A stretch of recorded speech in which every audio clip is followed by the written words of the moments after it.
All right, boom. What's up, everyone? Welcome back to the Denoftruth Den Sessions. Today, I got a very, very special episode for us. I know throughout the series, we've had a string of artists and we have had a string of sports people. But hey, listen, man, not everyone's an artist, not everyone's a sports person.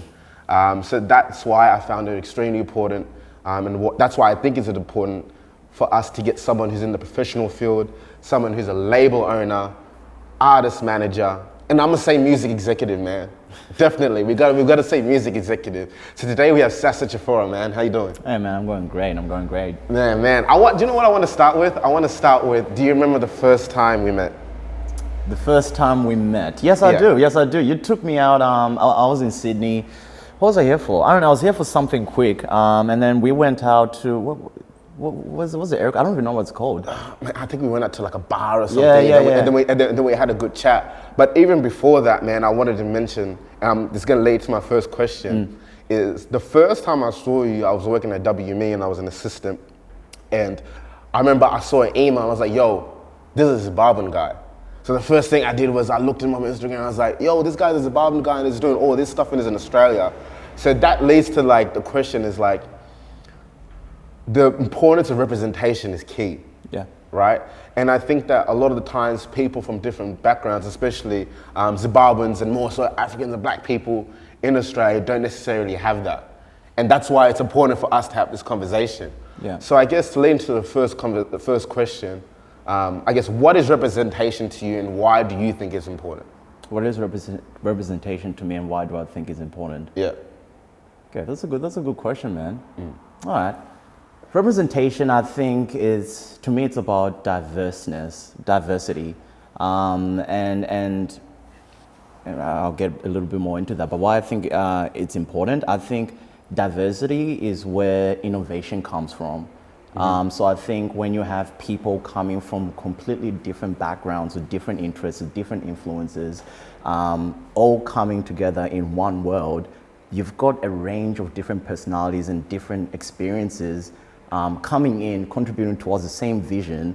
However, because everyone has different inspirations, it's what the output is going to be so much more different than if everybody just came from the same place, if that makes any sense. Yeah, definitely. So I think diversity is really, really important because I think without diversity, we are missing out on innovation. Definitely. And it doesn't always have to be diversity necessarily according, to race alone. It could be diversity in nationality, it could be diversity in music interests, it could be just diversity. In general. In general. So I want to take it back. So I guess, you're a music manager and you're in the music business, but how did you get into music in general? So I did some research, I had to do some research. So how old were you when you became a music manager? I think I was 15, 16. Okay, so break that down. How does a 15-year-old become a music manager? Explain that. Explain to me what you were thinking when you were 15, because I was definitely not thinking about that. But being stupid, man. I don't know. So I think how it started off was I went to boarding school. Yeah. So when I was in boarding school, we had compulsory 2-hour study. And I just hated that. So in between that time, I started a music blog that used to be called New Classics with an X, quite bad name. Yeah. So I was doing that for a while, and the website actually started kind of taking off. The only issue with that was when I first started that, I was just bored, and I just wanted something to do with my time. When the website started actually taking off, and started seeing not a lot, but a couple of dollars from like ad revenue, like very little. Yeah. I was like, man, I hate writing. I have no passion for this. It would take me like maybe 4 hours to write one article. And at that point, we'd gotten a couple other writers who were volunteering, writing on the website, but I was still editing through everything, and I just hated it. So I was like, all right, I'm already kind of in this music world. And funny enough, I wasn't actually even like a die-hard music fan. I was just like, this is just a hobby. It's just fun to do. But yeah. So once that kind of started doing its thing, I was like, I don't want to do this anymore. What else can I do within the music world where I can take at least some of the experience and knowledge I now have and apply it to kind of further advance, my career. I mean, I wasn't even thinking about it as a career. I was just like, what can I do with what I know right now? Yeah. And music management just seemed to be the obvious one, man. It was just kind of like, there is no barrier of entry. Now there's like, every second man is like every homie, every homie is like a manager, I think I was in the first generations of homies being managers. When I decided to do that, I just started listening through a lot of Australian music, and then I had an artist from Brisbane called UV Boy, and man, shout out you, shout out all the SoundCloud people. Yeah, that was a generation. That was a generation. Yeah. No, dudes were out here like getting like 300K, 500,000, even like a million, 2 million plays, just like from doing they just upload on SoundCloud, and the ecosystem would just kind of pick it up and people back it. Yeah. He was the first artist I hit up. I sent him a DM. I was just like, yo, bro, like, I'm from Melbourne, like, I'm trying to be a manager. You try and link, and he's like, nah, I don't need that right now. And then I was like, oh, no, that's cool, bro. Can we just go on a call and just connect? And then he got on a call, and I was just like, hey, man, I know you're not looking for a manager right now, but like, let me just kind of do what I can do. I won't be your manager officially. I'll just kind of, I'll just try and throw, but I'll just help you in whatever way I can. And then once I started doing that, man, everything just kind of unfolded and catapulted really, really quickly. We, within the first 6 months, we were kind of doing our first national run, like selling out like venues across the country. I was like, shit. You can make money off this. It works. I was like, it works. And then I started taking it even, because then I was putting a lot of effort, but I wasn't taking it as serious as I do now. So that's when I started reading a lot of books, harassing a lot of executives, just sending for example, I realized everyone is Sony Music, their emails is like first name dot last name at Sony Music. Oh yeah, that hustle's crazy. Yeah. If you got one email, then you got them all. Yeah, exactly, man. So like Universal Music, Sony Music, like all the executives, I was going on LinkedIn, finding like all the directors, all the CEOs, and then just spamming them like my music, being like, yo, I'm like this kid, 15-year-old kid from like Melbourne. I'm just trying to like make shit happen. I wasn't saying shit happen, but and yeah, man. No, I sent that out. Nobody ever replied except for one person. And the funny thing is, the one person is largely responsible for where I'm at now. All you need is that one person, man. Yeah. All you need is that one person to support you. Tim Pithouse. Shout out to him. Shout out to Tim Pithouse. He replied. And then I immediately flew to Sydney like the next day. Like I borrowed some money from my parents, and he was like, "Oh shit, you actually flew here?" I was like, "Yeah, man." I was serious. Yeah, I'm serious. It's like, "Oh, all right." And then man. He gave, and then he just kind of gave us our first opportunity. Launched our own label under Sony Music, and then from then on. So how old were you when all this happened? Oh, to be fair, so with Tim, the conversation, I met him early days, and we didn't actually sign that deal until a little bit further on, but like we started that conversation after I flew there. So I think maybe I would have been around 17. That's crazy, something man. like that. I'm telling you, at 17, man, I was running into wars, bro. Like, Nah. I was not that. I was not doing that. Dude, but like, that's very interesting. You talk about UV Boy. He's called Skin on Skin now. Yeah, that's yeah. his no, it's right. People know now. People know. People know now. Yeah. But one thing that I wanted to talk to you about was one thing that I found very interesting about him is he's Sudanese. That's his background. Yeah. He is in a genre of music which really isn't very diverse. Yeah. Sort of electronic, sort of dance, sort of music. Yeah. How was it for you marketing an artist that wasn't traditionally, I guess, purpose for that industry and marketing him into someone who's now doing international runs? So it's really interesting with UV Boy because, we were also very, very inexperienced. It was interesting that we pushed him to all these Australian publications. However, his audience kind of sat outside of that. However, because of his background and him being black and the kind of music he was making, he almost kind of became like a flagship like black artist for a lot of like publications. Okay, I get and that. Yeah. in a weird way, it's like it's a bit of a paradox because it was like, they were pushing him for the wrong reasons, but him being pushed was responsible for some of the success. Yeah. But then this is where it gets interesting because because they were pushing him to an audience that accepted him, not necessarily because they were true, authentic, diehard fans of what he was doing, but because that was kind of like what was, cool. was cool, at least in that world. In the long term, it actually ended up hurting us more than gaining us because Explain that. So you're getting all this traction, but it actually ended up hurting you. Yeah. How so? Yeah. So it's interesting, man. So initially when UV Boy was just like a SoundCloud online thing, it was a completely different demographic.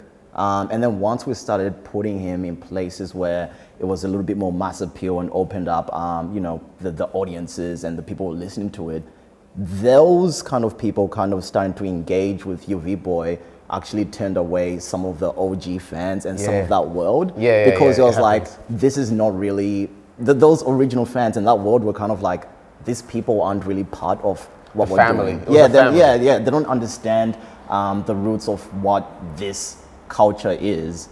That drove away a lot of people. However, in the short term, there was a lot of success because there was, all the mainstream publications kind of pushing it. But then the flip side of that is when those mainstream publications stop pushing you, then those fans kind of go with the publications. The artist is left stranded because they've now alienated the original fan base. And the people that were there because, let's say, a radio station was playing them and they're no longer playing them, those fans just stopped listening. And then now the artist is at a point where, it's like you're not really speaking to anyone. Not saying that it was irrelevant, but it definitely wasn't at the same peak of commercial success or, cultural coolness, you know what I mean? Yeah, definitely.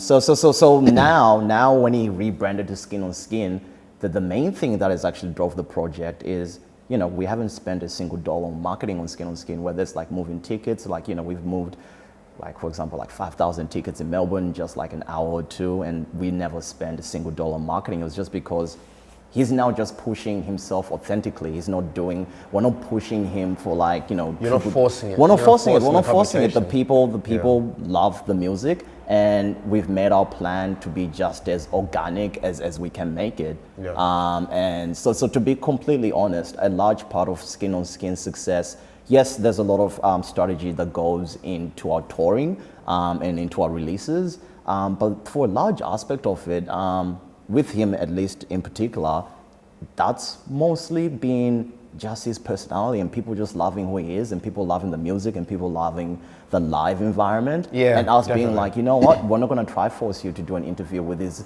blog or this magazine or this radio station because they've got a big audience. You just do whatever the fuck you want to do that's authentic and true to you, and it'll go from there. I reckon that's definitely a gem for a lot of like people watching this, because I see the same thing. I feel like I was explaining to someone, I feel like sometimes what happens in Australia is that everyone's in the same room. You know what I mean? And there's power in subgenres, and there's power in just staying in your own lane. You don't have to just hug what everyone else is doing because it just gets too saturated. So going on to that, you obviously, you manage and your company manages a string of artists. So, in my opinion, probably the biggest female acts in Australia right now are either Sampa the Great or Tkay Maidza. In the R&B, hip hop space. In terms of what they've been able to do nationally, but also internationally, and the reach that they've been able to grab, and also not even talking about money or reach, just authenticity. Just like real. They just are who they are, and they're proud of who they are. And so I want to talk to you a little bit about, how you met Tkay and sort of how you were able to build her brand, because you see her, opening for Billie Eilish, you see her doing all the runs in America. That wasn't by accident. You know what I mean? That didn't just happen. So, talk to us a little about, handling her situation and how you sort of built her brand. Interesting enough with Tkay, it's actually a little bit similar to I guess how the UV Boy story kind of unfolded.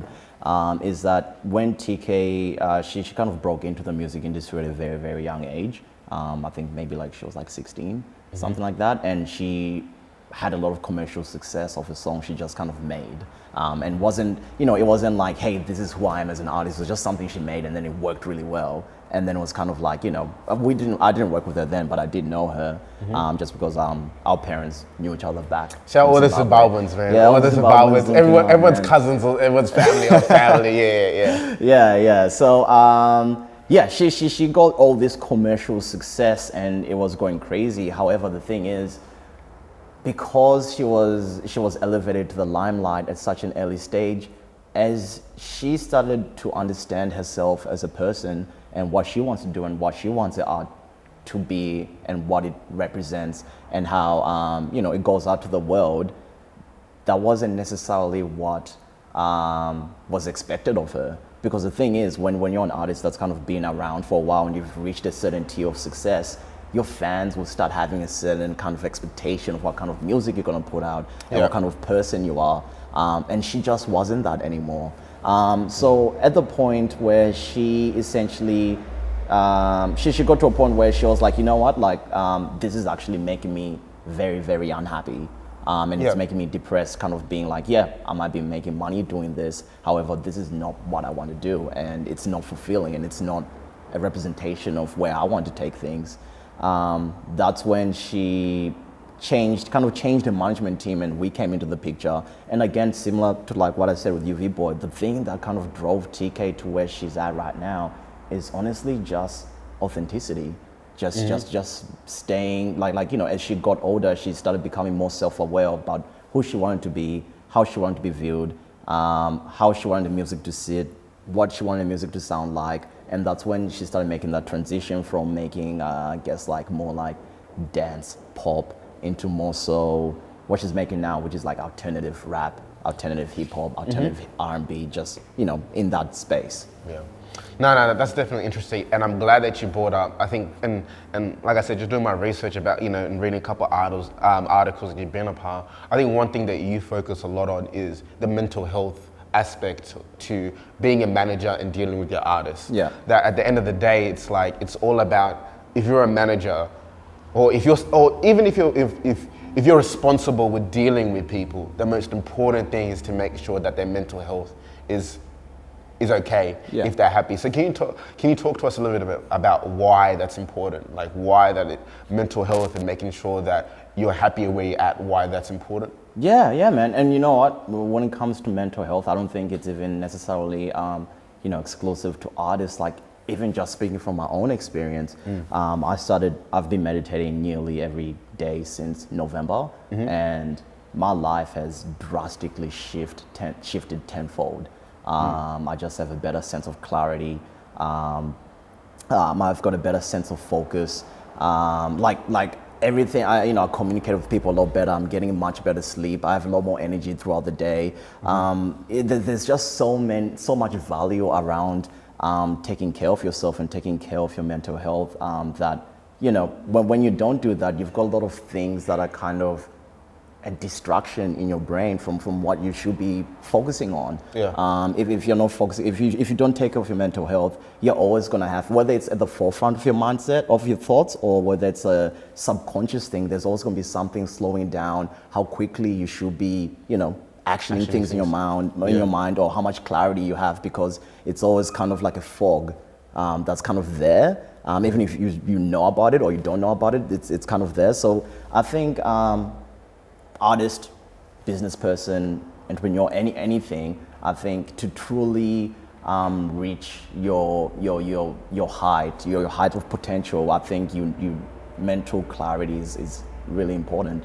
To get that mental clarity, man. And I definitely say that, man. And I know we're probably getting so far off left, but we might as well talk about it. It's like a large part of that is like, I definitely see it's a large part of that social media, and obviously wanting to get that instant reaction and wanting to get those instant likes. So it's a tough environment, man. I think people have to find mediums where they can just take a break, because right now I feel like everything is so full on. Man, I think I think next to mental clarity, another big thing I think that's really, really important. And you know, that probably was the same for UV Boy and Tkay from when they first started into where they're at right now. And for myself as well, is having self-awareness. Because I think true greatness comes from true understanding of yourself. So what I mean by that is like, again, I'm going to use myself as a reference because I'm, you know, that's personal experience. The moment I started being more self-aware, that's when I started having my ambitions and goals more nurtured towards what I actually want to do. Thus, I have more energy to actually try achieve those goals and try my very best and put in 200% into kind of going down that path, and also structure my life in a way that best accommodates me as a person. And so I mean, mental clarity is really important, but I think self-awareness is a really, really big thing, because once you're able to shift your life in a way that best suits your strengths and that best suits your interests, you know, it just becomes so much easier. It's honestly like effortless. It's effortless. Yeah, I like that, man. So let's take a switch back. So now, we get to the point where you not just managing Skin on Skin and Tkay, but you have now sort of a stable of artists. Yeah. So talk to us a little bit about that Mushroom partnership that you had, and talk to us a little bit about that experience and sort of what you learned from there, because again, that's extremely impressive. That's a large partnership, you know what I mean, with one of the largest music entities in the country. So talk to us a little bit about that experience and how you got that opportunity. Actually, how it started was Tkay asked us for recommendations of managers, and then we sent a few names, and then I was like, what about us? And I think it was like, it was a thing that like, we both wanted to do, but it was just kind of like, because there was such a long history of friendship there, it was kind of a bit awkward to kind of... No one wanted to say it. You know what I mean? Yeah. So what I did was I was introduced to Matt through another person who works at Mushroom called Chris Rigney. Shout out to Chris. And I was talking to him. I was like, hey, like, Tkay is looking for a manager right now. Any suggestions? And then I was like, why don't you do it? And then I was like, and this was before I went back to Tkay saying, I'll do it. And then I was like, I just don't feel like I've got enough experience. Like this is, I'm going to be going in blind. And then I was like, well, why don't we do something together? And then long story short, man, I took that to Tkay. She was ecstatic about that. We had already kind of had conversations about doing something as Foreignecho and Mushroom prior. But this was kind of it was just like, let's just press go. This is just an obvious place to start it, and let's just keep it going. Let's just keep it going. Music was a small world. Essentially, I went down. It was just like Chris was like, "Hey, I think you and Matt will be, you guys would align. I'll just link you up," and then he linked us up. And then, man, we went through that deal. Honestly, maybe it took like a long time. It was like maybe 4 or 5 months. It took to kind of get that to a point where everybody felt like they were getting the best out of it. And since, man, we've just been going from strength to strength. And the best thing about working with Matt is, and I've actually learned this from him as well, is he allowed me, he gave me the space I needed to grow as an executive, as a manager, as a person, as a business person. He gave me the space. He wasn't on my back being like, this, like, well, why aren't we making enough money this quarter, He allowed me to make my own mistakes. I would come to him with like, very ambitious and probably in hindsight, ludicrous ideas. And he'd just be like, yeah, let's do it. Even if he might know that like, perhaps it's not the right thing to do, he had that much faith in me as a person to be like, he might fuck up, but I trust that he's going to be able to grow into the right person who can learn from this and be a better person from it and create more opportunity because of the lessons learned. Exactly. So man, the partnership has been really great. Not a single bad thing to say. And I guess from that whole experience, if there's one thing that you learned, whether that be a mistake or something that was a win, what would that be? All right. And this is something I realize more and more every day. It's like once you reach a specific milestone, it just gets harder. You know what I mean? Yeah. The reward for more work, for good work, is yeah. more work. Yeah, it's more work. That you get a lot more responsibility. There's a lot more things you need to worry about. There's I went from being a manager into being a director of a company, and now having to think about like HR, having to think about budget, having to think about, how much are we paying for salaries, all these new challenges I was just oblivious to. I never even thought about, just kind of opened up. And I've realized that as I progress in my career, in music and outside of music, it's like anytime we reach a milestone, it's exciting, but don't get lost in the excitement. Yeah, in the sauce. People get lost in the sauce. Yeah, people get lost in the sauce, man, because it's like there's whether it's your own artist and you sign a record label deal, or an athlete, you sign like a contract. It's like you getting to that level 9 times out of 10 is really just the beginning of a new challenge. Exactly. And you just have to have as much, or if not more, dedication than you did before, to keep things moving. Otherwise, you're not going to go far. Yeah. All right, so let me ask you a question. Yeah. Let's just say I'm an upcoming artist. I just did my demo. I'm hot. My homie's my manager. What sort of things do you look for in an artist before you sign them? So this is interesting because the qualities we look for aren't actually always very obvious to the music itself. Yeah. Across our roster, we work a whole range of artists, ranging from like, techno artists to rappers to like in past indie bands, dance artists, like everything. But if there's a few things that collectively everyone has in mind, regardless of the genre they're in. I think one, having ambition, a lot of ambition, and striving to always kind of get the very best out of yourself. Mm-hmm. Another thing is, like I said before, curiosity. I think everyone across our roster is really, really curious. Like they're always trying to learn and get inspirations from other places, because like I said before, that's how you get innovation. That's how you push ideas to the very best outcome. And this one is really more so of a personal thing, but we just have to get along at a personal level. Yeah, because it is a business partnership at the end of the day. Yeah, it is a business partnership, and I think a lot of people are kind of like don't mix business and personal relationships. But honestly, in our world, it's impossible. I mean, it's not impossible. Yeah. It is doable, and it does happen. But I don't think you're getting the very best of the relationship because at the end of the day, the relationship between an artist and a manager is the closest thing to a marriage that there is. Man, it's sort of like it's like a relationship sort of in a weird way. Yeah, man, yeah. And it's like you need to, if you don't have that strong, deep personal connection, it's gonna create, whenever you do get to the bad times, and they're inevitable for any partnership or relationship, you're always gonna get to a point where it's gonna be rocky, and you don't have a true willpower to actually want to fight, to go through whatever you're going through. It's not going to be sustainable. It's not going to last. Yeah. So I think that's definitely one big thing that we look for, is like we need to be able to connect at a personal level, because I don't care if you're you've got like a hit that's about to be like maybe I do. Yeah, but you want that hit. But like it's not more about to it. there's more to it. It's not just about like being hot, and it's like I'm like I'm getting like Spotify editorials. I'm getting like 800,000 monthly listeners. It's like that's cool, but it's like if we can't build a strong foundation of a relationship, it's inevitably just not going to work. So why waste both our times trying to do something when that's not there? You know what I mean? Yeah.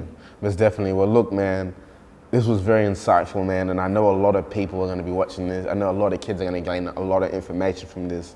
You know what I mean? I think what you're doing is very good for the atmosphere, it's very good for the culture, and it's very great to see how far like Africans have come in this country. So, man, I appreciate you. Thank you, man. No worries, and I think that was a great chat. Appreciate that. Easy. Let's go. Cut.